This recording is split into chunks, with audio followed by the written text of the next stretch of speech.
What's up with y'all, man? It's been a little minute. Haven't done a video in probably like a week or so. But I thought today was the perfect day to come back, right? We had pretty good fights today. I didn't watch that first zone card that had the Alicia Baumgartner versus Terry Harper fight. The Galahad Kiko fight. I didn't really watch that. I was just I think I just woke up from a nap as soon as the Alicia Baumgartner fight ended. I think that's right when I woke up. But honestly, I just don't be a fan of the lower weight division and a lot of the UK fighters unless they're like the super elite ones. So I probably wasn't gonna tune in regardless. I would have to been super bored. You know, today's Saturday, college football day for me. But not never mind all that. We're gonna talk about the David Benavidez versus Kyrone Davis fight. And we're going to touch on the Gabriel Rosado versus Jaime Munguia fight. Two pretty good fights. We both knew what was going to happen in these fights. I'm not going to lie. Anybody. I kind of feel like if you thought Gabe Rosado was going to pull off the win today, you made that pick with your heart, right? That's how I really feel. And matter of fact, I don't even want to start. I want to start with the David Benavidez fight because David Benavidez fight, everybody knew that was going to be a clear victory for Benavidez. He was going to knock the guy out. Kyrone Davis is kind of an undersized 168 pounder. Really belong. He looks like he belongs at 154, 160 max though. And he was a late replacement, 2 weeks notice for David Benavidez. So you could kind of put two and two together that with David Benavidez power, full training camp, speed, all of that 10 round fight. You knew it was gonna be a stoppage sooner or later. Now I do want to give big respect to Kyron. Hold on, I wonder if my TV's picking up. Hold on. All right, it's not picking up my TV audio. I should have lowered that just in case I get hit with the copyright and all that. But like I was saying, everything was stacked up against Kyrone, especially being a 2 week notice, undersized, going up against David Benavidez, who's hungry. He's been calling out all the top dogs, so you knew he was going to try to put on a great performance today. He did just that for the most part, I'll say. He did what he's supposed to do. I don't even know what the odds were for that fight, but I'm pretty sure Benavidez was like at least, I'll say minus 15, 1600 if I had to guess. Where no Kyrone couldn't hurt David Benavidez. And I thought David Benavidez's power and speed would just be too much and he would overwhelm him. But he did that. And this is what I was getting to, right? So I want to give a huge shout out to Kyrone Davis because even though he lost that fight, man, he showed some tremendous heart. He didn't go there just looking for a paycheck. It looked like he did want to fight.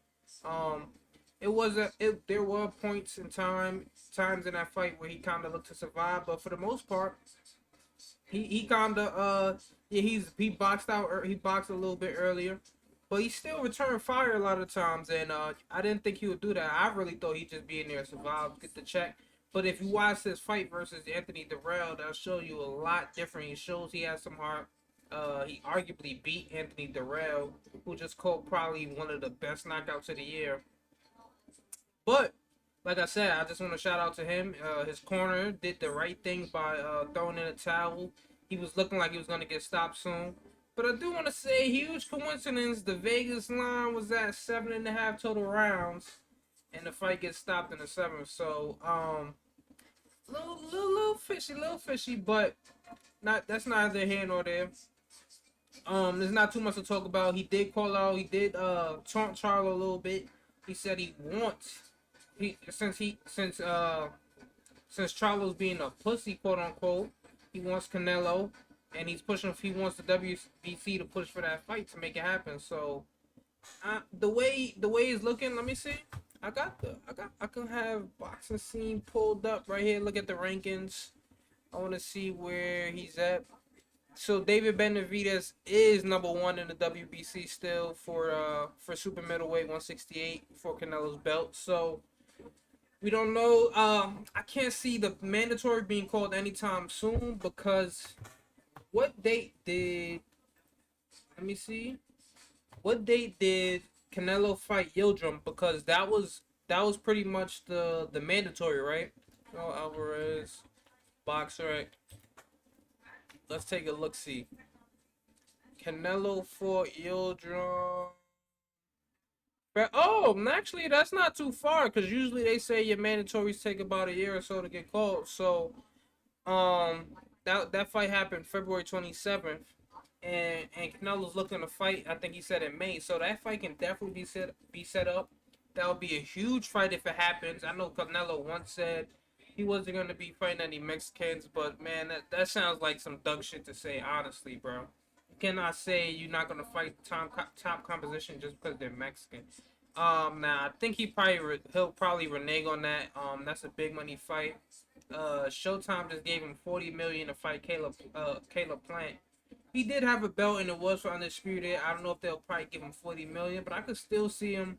This would be a huge fight. Everybody's saying, if you listen, nobody really picked Plant like that, right? I wasn't seeing a lot of people picking Plant to beat Canelo, but I'll say at least 75% of people that I see talking about David Benavidez and Canelo. A lot of people are giving David Benavidez the best chance and a huge chance. Like a lot of people think that's like a 60-40 fight in favor of Canelo or 50-50. So um, definitely want to set that up. That's a big fight. You already know two Mexicans gonna sell. Two Mexicans with power and speed.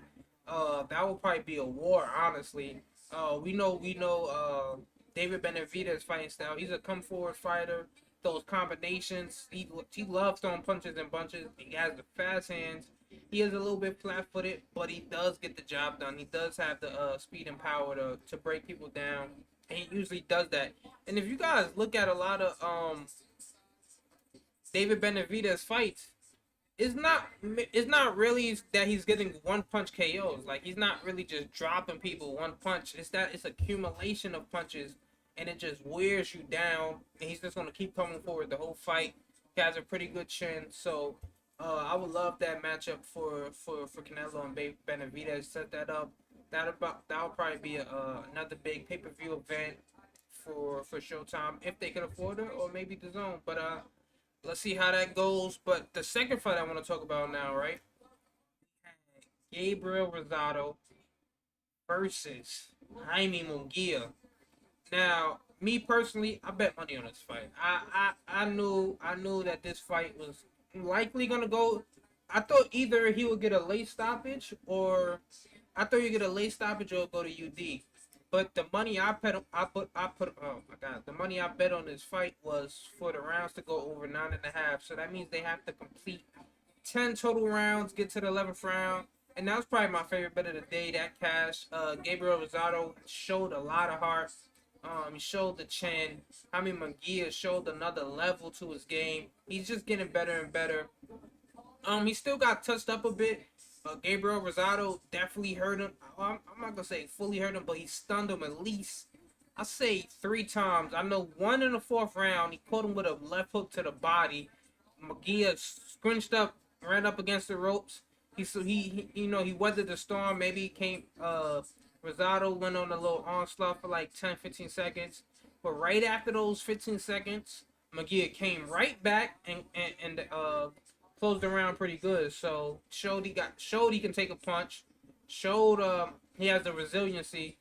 And honestly, he dominated this fight for the most part. It's crazy though because this was a great fight, but it was also a dominating performance, I guess you could say, by Munguia. Only in the sense that I think I only gave Gabriel Rosado two rounds. I probably gave him, can't remember what rounds it was, because honestly I wasn't just like I use the fight score app or whatever to keep track of the rounds or whatnot. But I just did, it was just in the mental, man. So I think I scored Rosado 2 rounds max.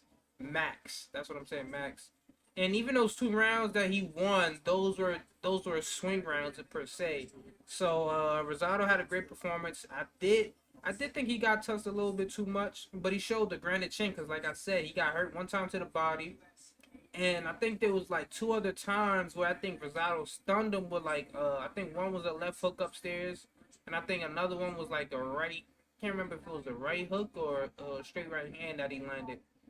think it was a counter right hand that he landed.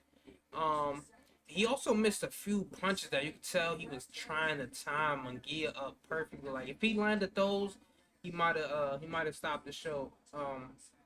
But Munguia showed great resiliency. Like I said, he kept coming forward. He kept putting his punches and combinations.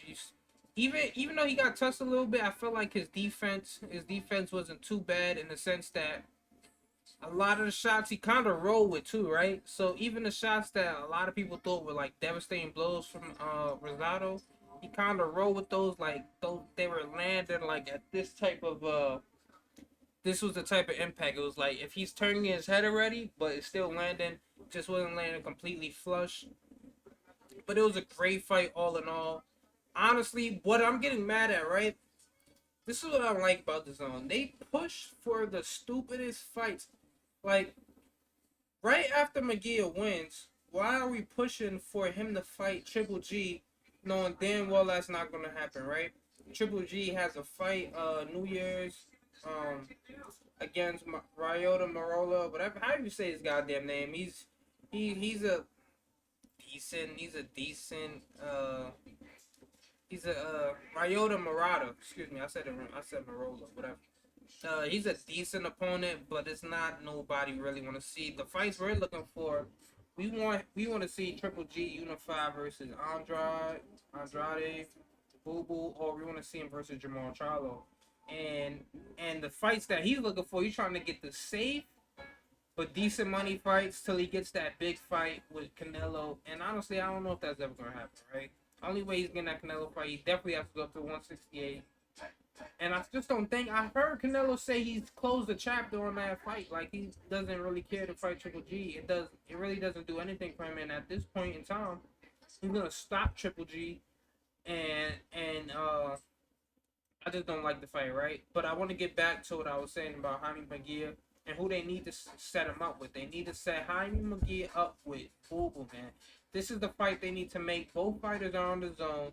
Matchroom, Golden Boy, y'all got to get y'all shit together, man. Let's come together, set it up. Munguia's been at 160 for how many fights now? He's been number one in the WBO for how long now? I feel like he's been a number one guy in the WBO rankings at 160 for a minute now. Let me go see something real quick. I want to see how many fights Jaime Munguia has at 160, right? Now, I understand that moving him a little bit slow because he had a new trainer. Golden Boy doesn't want to rush anything. He's 25 years old, right? But let's see. This is one, two. So this was just his fourth fight at 160. And he's already been ranked number one in the WBO, and he's actually ranked number one in the WBC too. Now I'm looking at it. He's ranked number one in the WBO. Set it up, man. Andrade he needs a good opponent, and Munguia's he's been at 160 too long to not be fighting for a title, bro. Like how many fights you gonna have before you fight for a title? I seen they're trying to talk about possibly putting him in an eliminator or something stupid like that, bro. Let's get straight to the fights. That's what we need to be pushing. And like I said, the zone is pushing for a Triple G fight. Like it's not even realistic, bro. That's not even the fight that I think Triple G would take, honestly, because it's too big of a risk, but it's also not enough money to be made there, right? But Andrade needs a good opponent, and like I said, McGee's been at 160 for too long. Let's make it happen. Let's stop the bullshit. And I know Golden Boy and Matchroom could work together. I think Andrade, he has a fight. Let me see. Does he have? I think they're supposed to. He has a fight coming up. I forgot who it is, but I think it's supposed to be in the Boston area or something like that, Massachusetts area. Let me see. Yeah, so he's fighting Quigley in November. Basically in another week or so, right? So after he gets Quigley out of there, there's no choice but to set up the Boo Boo and McGee fight, right? That's just make it too easy. There's no reason to bullshit around. But with that said, I kind of want to bring this video to an end. I don't want this to drag on for 15 minutes. I mean, for 20 minutes. It's already been 14 and some change. I would love to know you guys' thoughts in the comment section below. What you thought of the fights. What fights should be set up in the future for Munguia. and Jaime Munguia, and for David Benavidez, man. Let me know in the comment section below. I'm out. Don't forget to like, subscribe, comment, do all that good shit. Peace.